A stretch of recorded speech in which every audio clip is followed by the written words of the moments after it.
Eh bien, ma mission préférée, c'est justement cette découverte des hommes, avec un grand H, bien sûr, ces personnes qui ont développé des technologies, qui ont développé des expertises et qui, ensemble, finalement, constituent aussi de notre offre. Donc, c'est systématiquement un vrai plaisir de découvrir ces nouvelles personnes. Alors là aussi, bizarrement, c'est quelque chose que j'ai découvert et je savais pas que j'allais autant aimer ça, mais manager une équipe de développeurs, c'est quelque chose que je trouve passionnant. Les développeurs, c'est compliqué à gérer, hein. Faut les comprendre, faut réussir à parler leur langue. Donc je suis allée apprendre à coder pour pouvoir communiquer avec eux.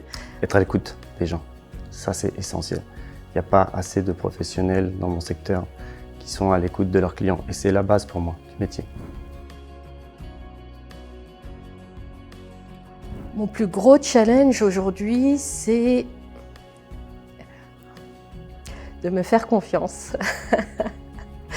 De me faire confiance parce que je m'attaque à un très gros projet, à un très gros problème et je dois continuer à avoir en moi la confiance que je peux y arriver. Alors mon plus gros challenge, c'est de fédérer mes équipes, d'être là plus en tant que leader que de responsable ou chef d'équipe. C'est-à-dire qu'il faut qu'on soit tous, faire comprendre à tout le monde qu'on est tous dans le même bateau et surtout leur faire percevoir la même importance de mes objectifs. Mon plus grand challenge a été et reste encore le développement commercial. Je ne suis pas du tout issu de ce milieu de prospection et c'est pour moi un formidable challenge qui a commencé.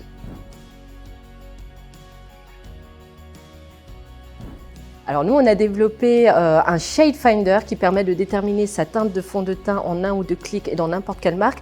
Mais la techno qui est derrière, qui est la plus importante, c'est que pour la première fois, on arrive à caractériser correctement la carnation indépendamment de l'environnement lumineux. L'innovation est au cœur de notre activité quotidienne et finalement notre concept lui est innovant puisqu'il remplit une case, un maillon en fait qui manquait aujourd'hui dans cette chaîne de valeur qui va permettre, on l'espère, de faire connaître ces technologies et de faire profiter de ces solutions les entreprises et les collectivités. Alors je dirais partage.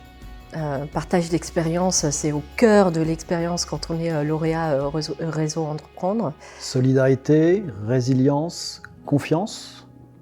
La motivation aussi, l'appui qu'on nous donne derrière, c'est toujours fait en sorte pour qu'on puisse retrouver cette motivation qu'on peut perdre avec les difficultés qu'on rencontre dans notre projet.